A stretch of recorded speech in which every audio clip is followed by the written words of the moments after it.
Thank you. Thank you. Thank you. Thank you. Okay, thank you very much, and welcome to Broadway Buzz. I'm Joe Gary, and I'm especially delighted to welcome you to Newsies, the musical. You know, this is an extraordinary show. It was, when it opened on Broadway, it was immediately embraced. It's an extraordinary story. It's a David and Goliath story about little Newsies, newsboys in 1899 who stood up to the giants and won. It's an extraordinary story. It was honored at the Tony Awards for Best Score and for Best Choreography. And I guarantee you, you're going to hear the most pulsating, beautiful, stirring, anthem-like music, and you're going to see absolutely unbelievable choreography. I think that Newsies stands in a category by itself. It really redefines what dance can do. And it is really a testosterone-driven dance chorus, all-male chorus. But watch the power and the beauty and the innocence and the charm that the dancing gives off. You're left with indelible images, all of them vertical, all of them about these young boys swirling in space. It's an amazing story, beautifully told, exquisitely danced, with a score that is really memorable. For those of you thinking about dance in the past, it stands up to the dance in West Side Story. It stands up to the dance in Seven Brides for Seven Brothers. If you're following what's happening in New York right now, On the Town is having a tremendous revival. And again, that's really about male dancing. And this is extraordinary. Okay, so let us go back to the beginning and see how all of this happened. The story is really based on history. So let me begin there. The time is 1899, and there was a Newsies strike. The term newsie, of course, meant the young boys on the street who sold the newspapers. Keep in mind, they ranged in age from 6 to 18 years old. Most of these children were orphans, or most of these children were left or abandoned by families, and they were literally on their own, surviving in one of the cruelest cities in the world by their own wits. And they did this by selling newspapers. Just to give you a little profile of these kids, they mostly lived in a dormitory for newsboys, but they had to pay 6 cents a day to do that. If they wanted to have dinner, it was 4 cents. Usually they had to make a choice. They could either have dinner or an overnight stay. The amount of profit was so narrow. And keep in mind, the bureaucrats and the giants in the publishing industry, of course, were controlling the papers. They would sell 100 papers to the children for 50 cents. This story revolves around the notion that the giants of the industry suddenly said, you have to pay 60 cents for 100, where the margin of profit is so small for these children, this literally meant that many of them would starve. So they decided to strike. Now, what I want you to be aware of in the real history of striking in terms of the newspaper industry, in fact, of the delivery people doing it, it started as early as the 1830s, and it lasted literally. There were 10 famous strikes, the last one being in 1948. But it is this strike in 1899 that drew so much attention, because this is the strike that forced Joseph Pulitzer and also William Randolph Hearst to listen to these children and to try to meet their demands. So when you watch this story being told, all of the details of the strike, the development of the strike, the solution of the strike, all of this is accurate. And so what you're seeing is something really quite extraordinary. What I want you to be aware of course, in this period, when we go back and think of the turn of the century moving into the early 20th century, this was a period of tremendous exploitation of children. And we had children in New York working in factories, in sweatshops, in the garment industry, as shoe shine boys, and many of them were homeless, and many of them literally lived on the streets. So the fact that these young boys were able to stand up to the establishment was really the first step in realizing the horror of really the abuse of children in the workplace. And I do want to tell you that in America, it took until 1938 for us to pass proper legislation so children weren't forced to work in mines, to work in factories, etc. It was an horrific period. Now, in light of this, we think of literature of the period. Of course, you know, we have Les Miserables, the Victor Hugo novel, that brilliantly depicts the idea of the urchin on the street. Charles Dickens developed this in a very powerful way, especially in Oliver Twist. You'll be thinking very strongly of the musical Oliver as you watch this show today. So all of Victorian literature was really very strongly preoccupied with the idea of urchins, children on the street, orphans, abandoned children. All of these themes were very readily developed by the literary geniuses of the period to bring focus to the horror of the times. A couple of other things in history versus what you're going to be seeing. In history, two major papers stood up against these children, and one was the New York World and the other was the New York Journal.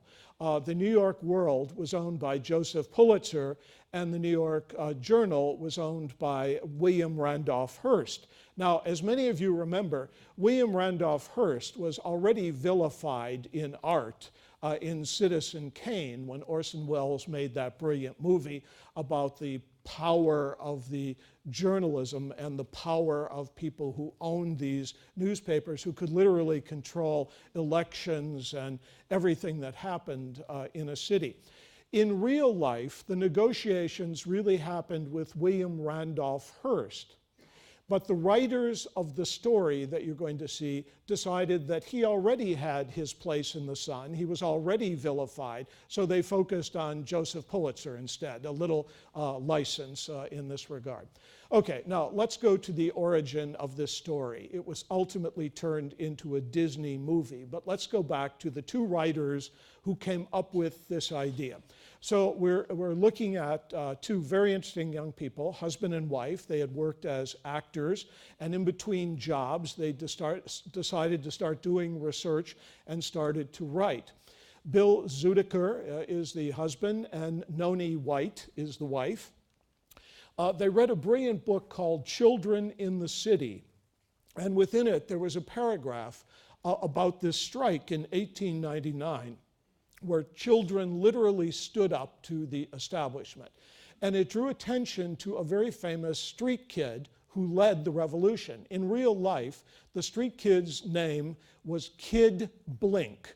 And he was a young man who wore a patch over his eye, who had absolutely the worst speech that anyone had ever heard. It was a kind of street patois that no one could really understand. So when he was quoted in the paper, they had to write everything phonetically so the readers could understand what it was he was saying. But he was this very colorful boy who believed in right and wrong and didn't believe in power. He believed in what was right.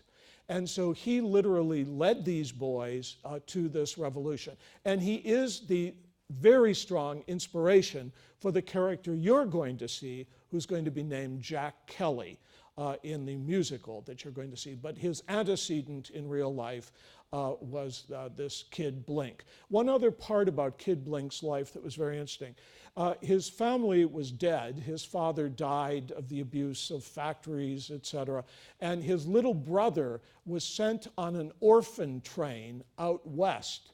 And so this boy spent his whole life promising that he would find a way to get out west to find his little brother. That story is not told in the version you see, but the notion of falling in love with the West is. When we meet Jack Kelly in the musical, the opening number he has is called Santa Fe, where he makes it very clear to us that life in the city is so oppressive, so degrading, so debilitating, that he has this fantasy of moving to Santa Fe. And it's a very uplifting, charming ballad. I mean, it's in league with Bally High, or if you know Little Shop of Horrors, it's like Someplace Green. It's a brilliant song, but it really lets you see the longing this young boy has for something better. So they did influence, the real life person did influence that idea in the story. Okay, so we have these two young writers who write their first screenplay. It is about the strike of 1899, and they write a very realistic screenplay about children, and they create all these very interesting kids, not unlike the way Charles Dickens did in Oliver Twist. They found an agent, the agent went to the studios, and ironically, it was Disney that bought this project. And so in the Disney operation, Disney is so powerful that they have a whole mechanism of how they take over and re-storyline a piece, how they shape different focuses, how they sort of Disneyfy the story. But they do it so brilliantly, and they've had such a long history of doing it so well, that they took this serious script, this sort of gritty story about children on the street and about striking, and they developed a storyline. Halfway through this process, the head of the studio, who had just come off this tremendous success of the film animated musical version of Beauty and the Beast and The Little Mermaid, they'd had so much brilliant success with their composer Alan Menken. The Beauty and the Beast would that year win 2 Oscars, that they decided that they would turn this gritty story into a musical. Now, as you know, Disney has this long history of animated musicals. It started with Dumbo in 1941, and most recently, I mean, if you have access to children, you know all that anyone has talked about is Frozen, and of course it was the big movie hit of the year. So Disney, starting in 1941 and continuing in 2014, keep coming up with these brilliant animated musicals. And certainly Frozen is already in the pipelines for Broadway. So this idea of Disney having this phenomenal skill of telling stories that are right for the character, right for the situation, and embellish the storyline and create memorable music. We think of Circle of Life. The list is endless of the brilliant Disney songs that we have. So Disney decided at this point that coming off the great success of the 2 musicals that they released in the early 1990s, Beauty and the Beast and The Little Mermaid, they decided then that they would turn this story, Newsies, into a musical. But in this case, they weren't going to do it with animation. They were going to do what they called live action musical, meaning that they would use real actors. Of course, they had tremendous experience with that. Also, we remember the brilliant movie musical of Mary Poppins, for example. So they launched this movie in 1992 using all of the skill of Disney, everyone taking credit for the brilliant idea of creating this movie. It opened and it was an enormous flop. And everyone walked away from it so quickly, heads rolled at Disney. The same week that Alan Menken, the composer of both Newsies and of Beauty and the Beast and The Little Mermaid, won 2 Oscars for his brilliant music in Beauty and the Beast, and he won a Razzie Award for the worst music of the year in Newsies. Well, this was a very unfair estimate of that movie. What happened was Disney shelved, nothing happened in the movie studios. Nobody went to see it. It was an enormous flop. But they started putting it on the Disney Channel, which was just being activated in this period in the early 1990s. And what happened was children fell in love with this story, especially adolescent boys. And they adored this sort of testosterone-driven story of young boys getting together, having a vision, and making something work. They're wonderful stories right now. When they first mounted the musical version of the show outside of New York, in New Jersey, when it opened at the Paper Mill Playhouse, every young man who auditioned for it said the same thing. They said, I am a dancer because of the movie of Newsies. It made it all right for a young man to dance. They made dancing so macho that short of being the captain of the football team, the best thing you could think of doing was dancing in that chorus of Newsies. And even, you ask the young people who are in the show here, and they're extraordinary. The same story will be there. They first fell in love with dance in that movie version of Newsies. So it was the Disney Channel that gave it a cult following.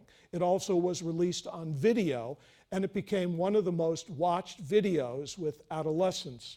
So what happened was, in 2009, Disney had received so many requests for the licensing rights to do a stage version of Newsies. Keep in mind, Disney always tightly controls every one of their products. They really watch very carefully how it is developed, how it is released, how it is distributed, when it is released to schools and colleges, et cetera, when it stops, its professional release, et cetera. It's very, very organized and a methodical organization that is to be greatly admired. But in any case, Newsies kept getting these requests from everyone to have licensing rights to do some kind of stage version of Newsies. Now, they knew, because they keep track of these things, that every camp in the Catskills, every school in America had done pirated editions of their own version of Newsies. The kids all knew the story by heart to begin with, so they had to have the music teacher sort of write down the musical score, and so then they would create, these illegal versions of the show. So they wanted to create a licensing agreement where they could come up with a script and a proper score that could be rented and royalties paid properly for Newsies. That was the objective. So in 2009, Disney brought back together Alan Menken, who created the brilliant score for the movie. And by this point, people had stopped saying the score was terrible and realized that the score was really brilliant. And they brought back the lyricist Jack Feldman to work on it. But then they did a very, very inspired thing. Disney asked the original writers of the script to come back and supervise, but they didn't want them to create the musical version, of the stage version of the musical. And very smartly, they hired Harvey Fierstein.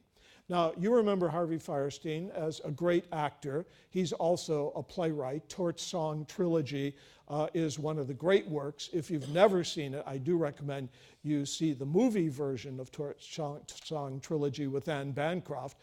It's extraordinary. But Harvey Fierstein did go on to write the award-winning book for Kinky Boots and also for La Cage aux Folles. So he's a very established book writer, aside from being a brilliant playwright, aside from being a brilliant actor. And so he looked at the script and said, this is what's wrong with it. In the original movie story of it, there is a young journalist, a male journalist, who helps the boys. And he writes about them and puts their story literally on the front page of the paper. This is out of history. This is true. But it was Harvey Fierstein who said, what's wrong with this story is there isn't a strong love story. And as you know, every musical is always centers on a primary love story.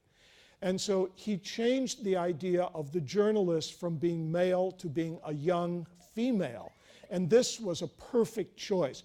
Watch how she brings the show together. First of all, this has to be an ideal job for a young ingenue. She's traveling with 30 men.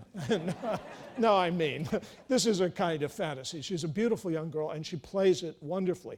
But Harvey Fierstein really hit the nail on the head. This is a way of creating a love story then with Jack Kelly and the journalist, and then you're going to start seeing all these surprises about the journalist. I won't give any of them away, but it really is the glue that brings the story together, and it gives a focus. So, every musical has to have love songs, and we're not going to have newsboys singing to one another, and so we have this great idea of the journalist, the female journalist. Well, in real life, I can't tell you for certain that Harvey Fierstein was influenced by this, but in real life, there was a young journalist named Nellie Bly in this same period. And keep in mind, women writing for the paper at this point could only write the social columns, and who was having tea, or what people were planting in their gardens. That was about it. Women could not write about social issues or political issues or the important issues of the day. And Nellie Bly in real life in this same period was so offended by that she literally sent herself on a journey around the world, which she reported. Again, the idea, the scandal of a young woman traveling alone in very exotic places and then writing these accounts that were riveting, and all of New York fell in love with her writing. She then came back and faked the idea of being a mental patient and wrote these exposés about the horrors of what went on in mental hospitals. So I do know for certain, while I can't tell you that Harvey Fierstein based this character on that notion of that young girl, he certainly did it on the spirit of this young girl. But I do know that the young woman who first created the role at the Paper Mill Playhouse did study Nellie Bly very carefully. So it's a nice little footnote for you to remember that even that is a reflection of the time. The other thing that Harvey Fierstein did, in the original story, as it happened in the movie, there are scenes that happen in a sort of vaudeville house. And in real life, kids, especially the newspaper kids or street kids, would very often sleep in the alleys of these vaudeville shows because the people in the theater would let them in, give them some food, let them sit in the wings, especially in the winter when it was cold, and let them watch the show. And that was a fact of what life was like for the kids at the time. So they used that idea in the story of the movie. They based it on a famous singer at the time whose name was Jenny Lind, and she was the Swedish Nightingale, and it was played by Anne Margaret in the movie. They started to recreate that when they did it in the first version that they did at the Paper Mill Playhouse in New Jersey. And it was Harvey Fierstein who said, "This is wrong, we've got to change this, it doesn't have enough texture to it." So they based it on a black female performer. And again, in real life, there was this incredible woman named Ada Overton Walker. And aside from being a brilliant black performer, she was an inspiration for young African-American girls in this period and would cultivate them and help them find careers not only in the theater, but in life. And she was a very powerful force and greatly loved. She was sort of queen of the Bowery in this period. And so you will see her manifested as a character in the show. So finally what happens is all of this comes together in a very special way. That production at the Paper Mill Playhouse, the idea was still that Disney was only going to do this show with the sole purpose of creating a package that could be printed, a score that could be reproduced, so that they could rent the rights to amateur groups to do this show. What happened at the Paper Mill Playhouse was overwhelming. Now, one of the things that even Disney didn't remember was how much the audience loved that story. And there is a group of fans, and they call themselves Fansies, based on Newsies, and the Fansies took over. When they announced that this show was happening at the Paper Mill Playhouse, suddenly they started receiving calls from Los Angeles, Chicago, Detroit, Florida. People were buying blocks of tickets to come and support it, and it very quickly sold out even before it opened. So Disney still said at this point, well, these are the fans from the movies, and it's very nice that we have this audience. What they didn't expect to happen was the New York critics came to the show, and the New York critics loved Newsies. So immediately then they had to start talking about transferring it to New York. But even at that point, they decided we'll do it only for a limited run. Disney is very cautious It is not ironic that Disney has had, 8 of the greatest hits that Broadway has ever had, including The Lion King, including Beauty and the Beast, including Mary Poppins, and most recently the award-winning Aladdin. So this is not a coincidence. They work very carefully in the way they market everything. So in any case, they decided to move the show to Broadway for a limited run of 12 weeks. That quickly sold out, and then it was nominated for Tony Awards, and then it won 2 of the most prestigious awards, the award for the score and also the award greatly deserved for the choreography. They certainly should have also won the Tony Award that year for the set. When you watch what happens in this set today, it's absolutely extraordinary. The set dances as much as the dancers do. It's an extraordinary setup to the show. So in any case, the show moved to New York, was a great success. It played 2 years in New York. Very interesting, again, to show you how cautious Disney is. Everyone thought a year ago, when Playhouse Square would announce their season, that Newsies would be in that list. But they didn't release it for a national tour. Disney's theory was, it's been a success for a year, and yes, it's won the Tonys, but we want it to have an international reputation. So it played for another whole year of standing room only, and then Disney was willing to release it on a national tour. And they're very smart about the way they do things. So here we are now, about to celebrate what I think is one of the great old-fashioned musicals. A couple of things I really want you to look for. Let me for a moment talk about this extraordinary set you're going to see. It basically is a series of three-story towers, and it's scaffolding substantially with stair units in it. And these towers move from upstage to downstage. One moves down, the others move upstage. They move at angles. It's an extraordinary combination, and it creates an environment that is so provocative for dance. I mean, as you know, in a dance musical, the idea is always to have as much space as possible. And watch the brilliant way the set is maneuvered to bring power to the dance. And when you watch this extraordinary dance, be sensitive of several things. There is this movement parallel to the footlights where the dancers move in this frenzy as they dance. You can't believe that they're not all going to collide. It's extraordinary what happens visually. You're dazzled by the vertical nature, again, of the dance, how they lift it off the floor. But then on the other hand, after you've seen all this energy happening this way, watch what happens when those big production numbers happen and they literally move downstage. They have these light towers right and left, and as they move downstage, the lighting keeps coming up and intensifying, and you feel like you're going to jump out of your seat. I mean, all of the mechanism of theater is there. The integration of lighting, set, costumes, dance, all of it comes together in the most extraordinary and professional way. You're in for an absolutely great treat. Enjoy Newsies, and I know you will then become one of the great fans of the show. Thank you very much.